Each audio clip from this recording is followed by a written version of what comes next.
This is Covering the Spread, part of the FanDuel Podcast Network.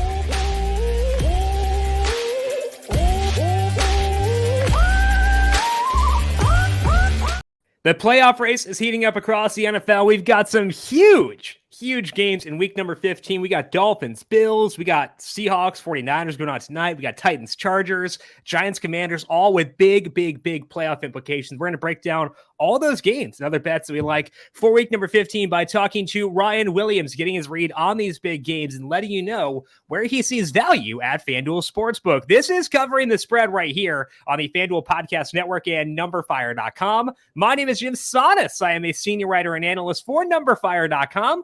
Joined here, as mentioned, by Ryan Williams. Check him out on Twitter at RyanAlexander_W. Ryan, we've got an awesome week on tap. How you doing today? Oh, I'm doing well, man. I'm doing well. Like I said, we only got a couple of these weeks left. So this is really grind season before we get into the postseason. This is fun stuff, man. This is a fun slate. We got a lot of fun games to talk about. This is the best time of year for me when we have playoff implications. So I'm ready to get after it with you, Jim. And there are many boring windows. Like, we start things off with, I think, a banger on Thursday night with the 49ers Seahawks. We don't typically talk the Thursday game, but I will toss in, really some thoughts on that game in a bit. We get the Dolphins Bills to cap off Saturday. I think Vikings Colts is somewhat interesting too. And then Ravens Browns is what it is. And then even during the Sunday early window where we're typically like, okay, just checking DFS lineups, not the best games. We still get Lions Jets and that game, and we get Cowboys Jaguars, that's a good window too. So I'm pretty stoked about this week. We'll break down where we're seeing value across those games in just a bit. But first, a reminder to make sure you are subscribed to Covering the Spread wherever you get your podcast. We put up our college football bowl preview show with Dr. Ed Feng, breaking down strategies for your bowl pools, some bets he likes for these bowl games, teams he thinks are undervalued for the ESPN college football bowl pick'em games and all that stuff. So that is up on this feed already. We're going to have Ed back tomorrow to break down the World Cup final between France and Argentina, getting his thoughts on that, and also talk to JJ Zachariason about week 15 player props. Get that by subscribing to Covering the Spread wherever you get your podcast, but also check us out over on the FanDuel YouTube page. With only a handful of Monday Night Football games remaining this season, FanDuel and Visa are coming together to make sure the excitement surrounding Monday nights is at an all-time high. Introducing Monday Night Perfect Picks presented by Visa, a free-to-play contest on FanDuel that gives you a chance to win a share of $10,000 in cash prizes courtesy of Visa. Here's how it works. You'll be presented with 10 questions centered around on-field action for Monday night's NFL game. Fans who answer the most questions correctly win their share of the $10,000 prize pool. It is that easy. The contest is now live. So head to FanDuel.com/free/contest/Visa Perfect Picks and make your picks before Monday night. That's FanDuel.com/free/contest/Visa Perfect Pick. No purchase necessary. Age and location restrictions apply. Void where prohibited. See terms at FanDuel.com. Visa and its financial institutions have not sponsored or offered this promotion in any way.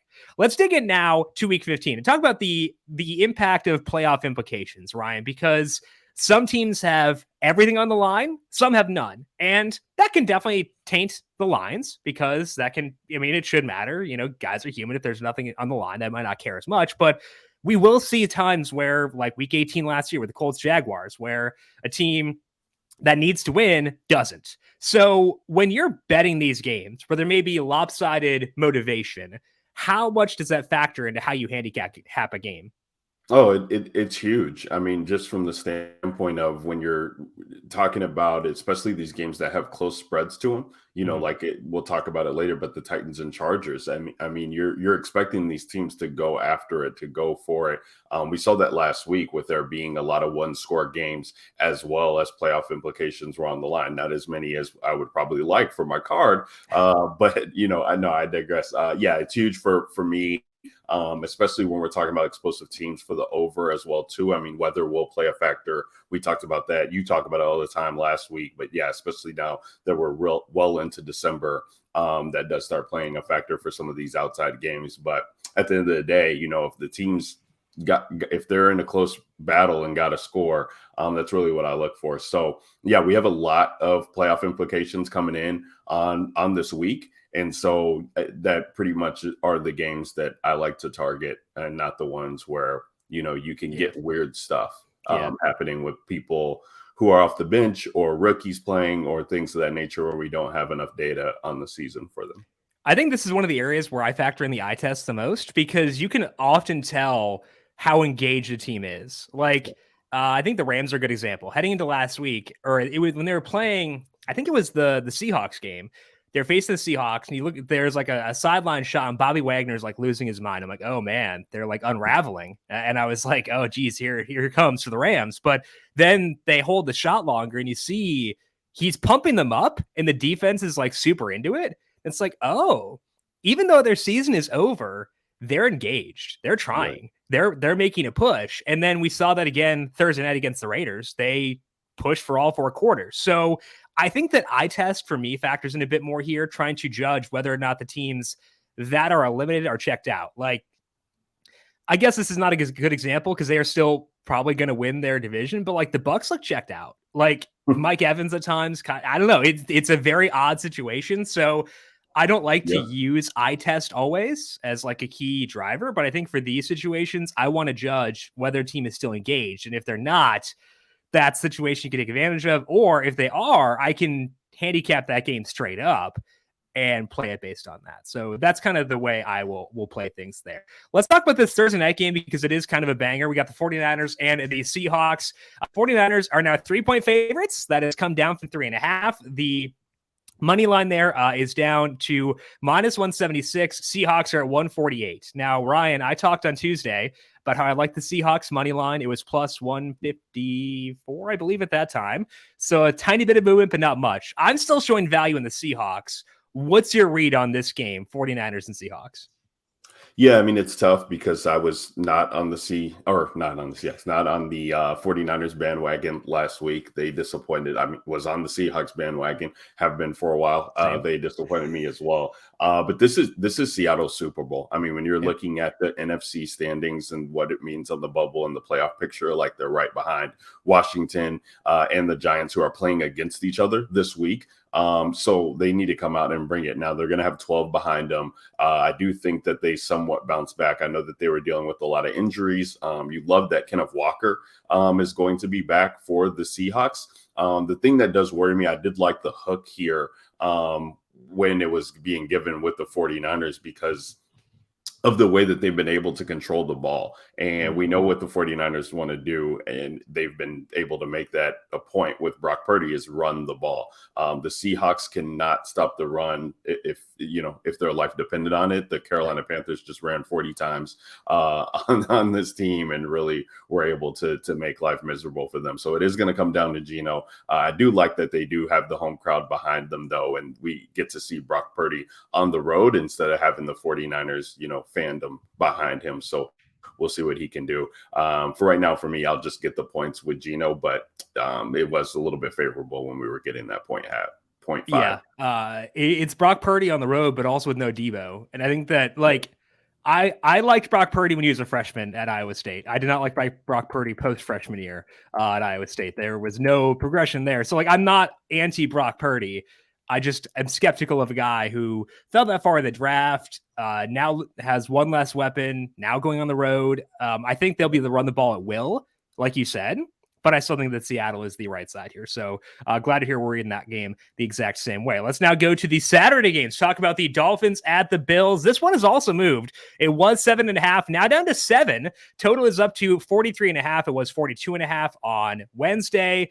And I think the reason why this spread was so big initially is obviously because Tua Tagovailoa, not just the fear of the weather with the winds being high, temperature being low, but also he's struggled a lot the past 2 weeks. Can they right the ship here and cover a pretty big spread against the Bills?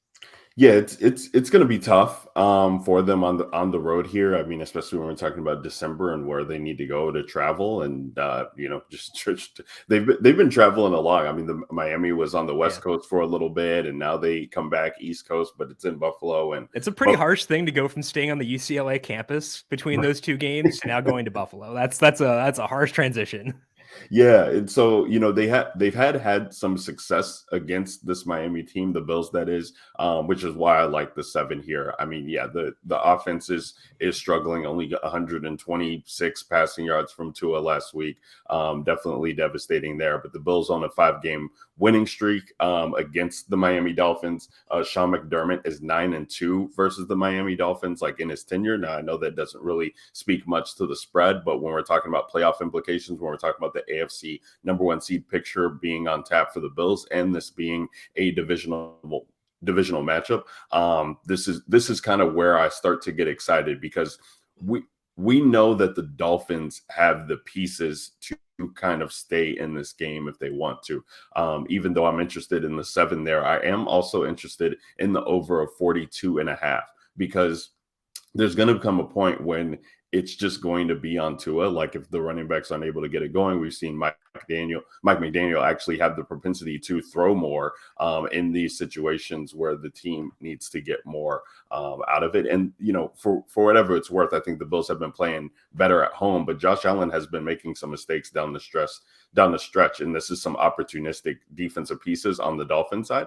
So I do think this makes for a fun matchup on Sunday. I'm willing to take the Bills now that it's 7 instead of 7.5. I think that's, a key number enough for me where, we can see a last minute touchdown from Josh Allen and we can get that cover.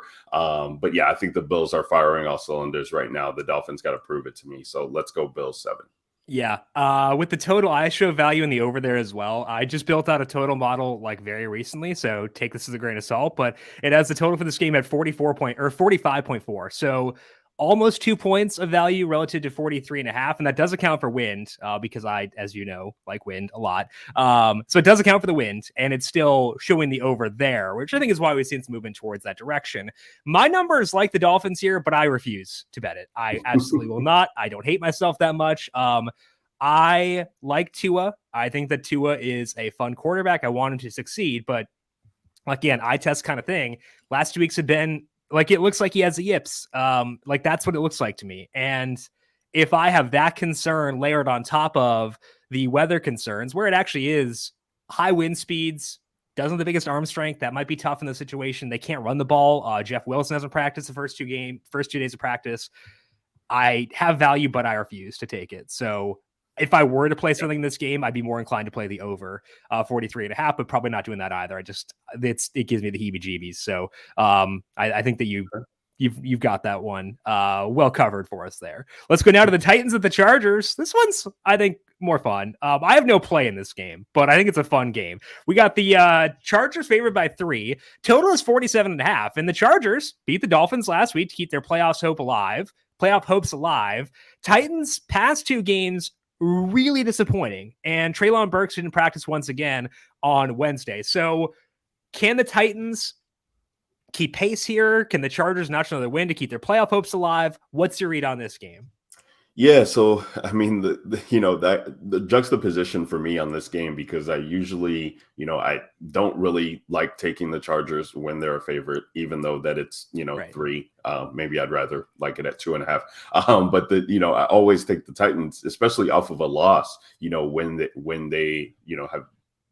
coming off of a loss with Mike Vrabel as the head coach. Love the over on this game just for the start. I mean, the Titans defense has been allowing points in bunches, and the way that Justin Herbert's been playing and throwing, now it's frustrating that the touchdowns haven't been there, but this guy has been absolutely slinging the rock. I mean, what he was able to do last week against Miami with the, 75% completion percentage on 50 throws, like, is incredible. I am willing to get the Chargers -3 here. The Titans, this is a funny stat that I had seen. The Titans, since moving to Tennessee, so like becoming from the Houston Oilers to the Tennessee Titans, and even with Baltimore, they're 2-9 against the Chargers, for whatever that's worth. So they have struggled against this team historically.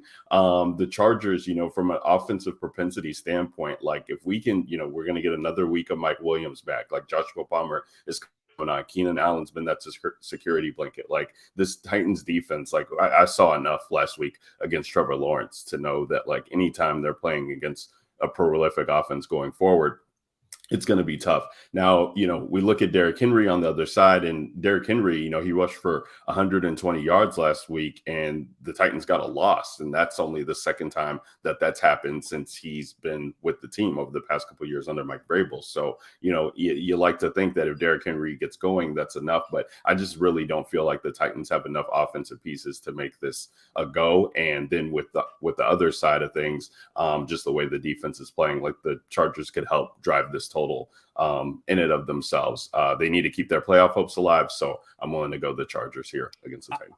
Yeah, I think this game is fascinating because on both sides, it's a matchup disadvantage for the defense because the Titans secondary stinks and the Chargers can't run. So it doesn't matter that the Titans are good against the rush because the Chargers don't care. Like, they can't run the ball against anyone except the Browns. That's the only team they can run against. So it's going to be Mike Williams, Keenan Allen, Josh Palmer, like you said, against a pretty rough secondary advantage for the Chargers offense there. On the opposing side, though, the Chargers couldn't stop the run if they put 16 dudes in the box, and they're facing Derrick Henry. How's that going to go for them? Now, I talked about how I just built a total model. It says to bet the under here. I'm not doing that because when I think about this game, it's like I think both teams should be able to move the ball pretty effectively.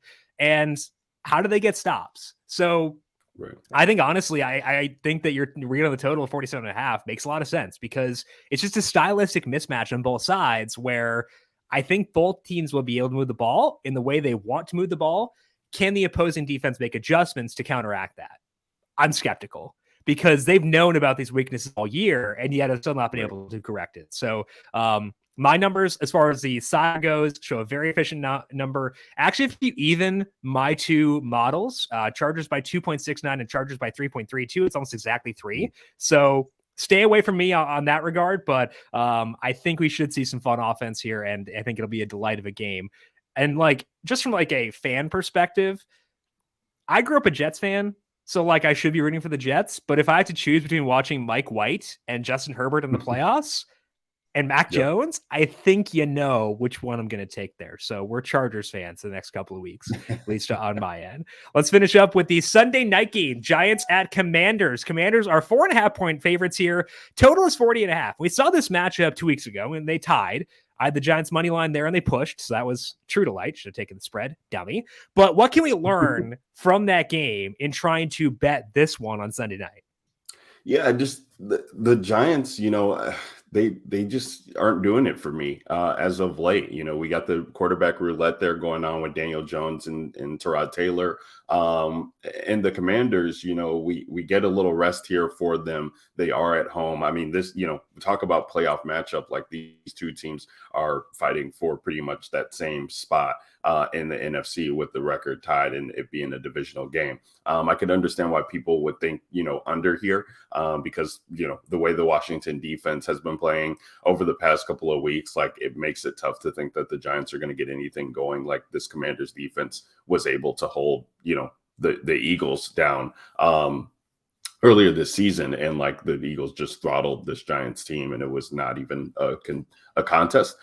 So, in Taylor Heineke, we trust this week. I mean, this guy has been absolutely balling for them. I think they're 5-1-1 with him starting this year. They're 2-4 without him playing. So, he's been the catalyst for this team. I think, when you see that the quarterback is out there willing to win, as you mentioned the Rams earlier, when Baker Mayfield came in and kind of lit that spark, Taylor Heineke has been the spark for this team that they've needed. So, I think I'm riding here with the Commanders at -4.5.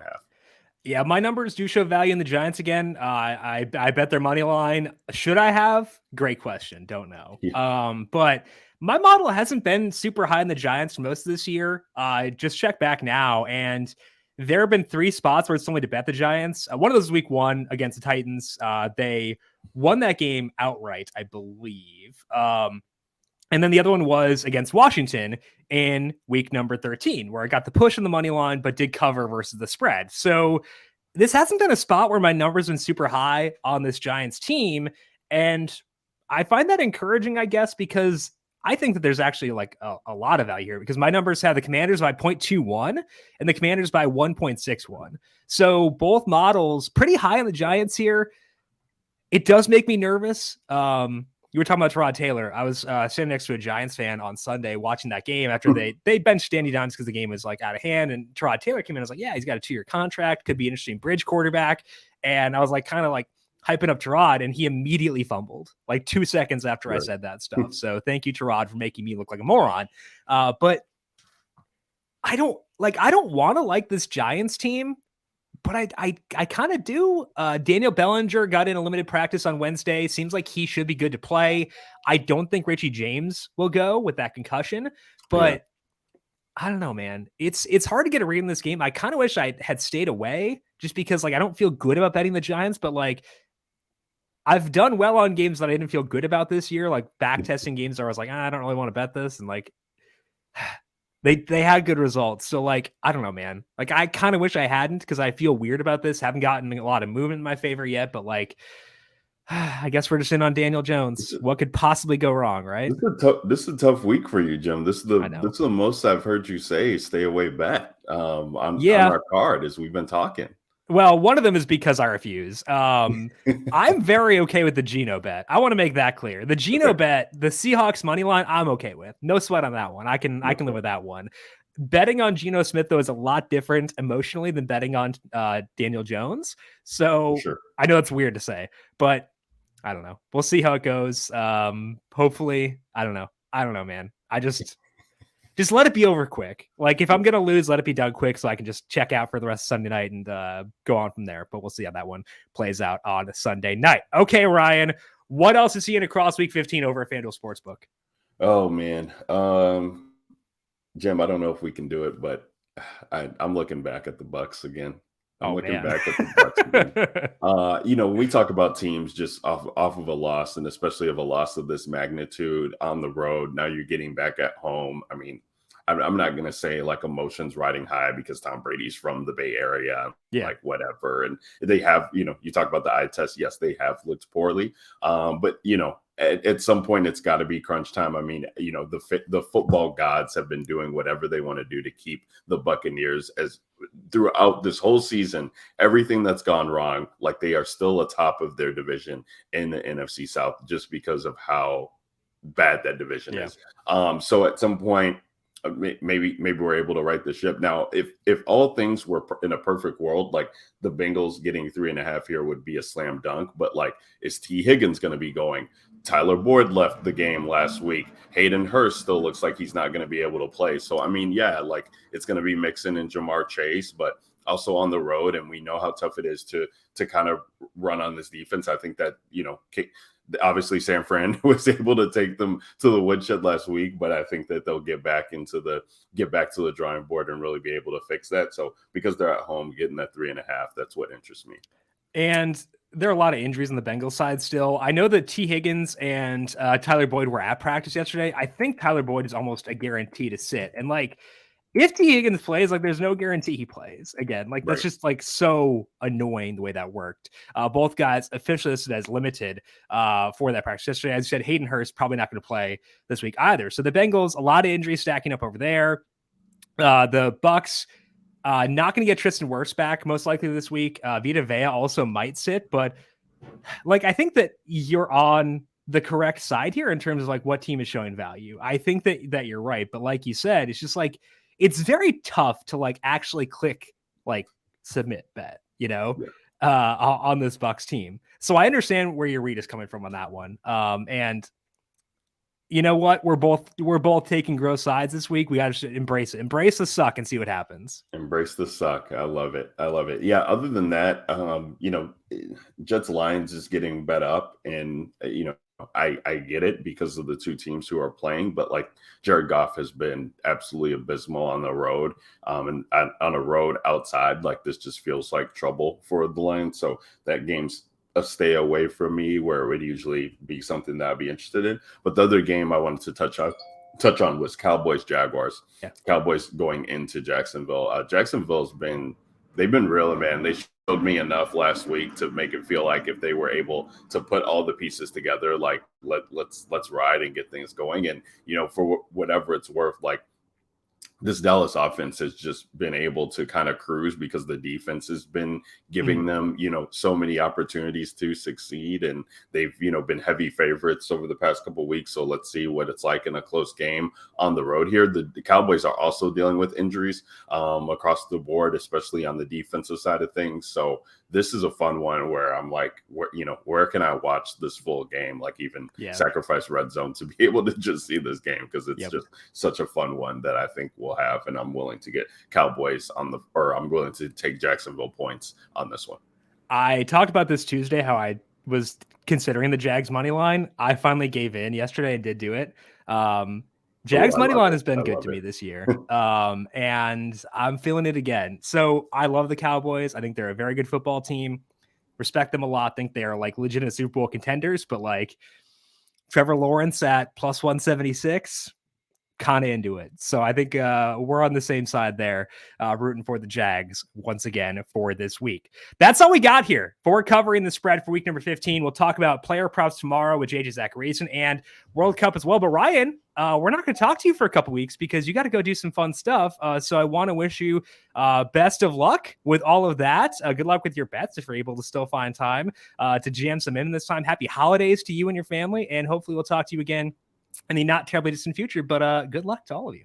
Yeah, absolutely, Jim. No need to bury the lead. I'll be a dad here in a couple. I didn't know if you wanted to divulge personal info, but I love it. Okay, it's all right. Just becoming a dad. I think that's all that needs to be said. So yeah, be fun one. But yeah, Christmas is coming early here for the Williams family. So I appreciate the shout out, Jim. And yes, I can't wait to go through all that and have the excitement, and then hopefully come back for a little bit and we can talk about it. And we'll get into postseason, and that'll be fun. So good luck to everybody this week, and I'll catch you on the flip side sometime.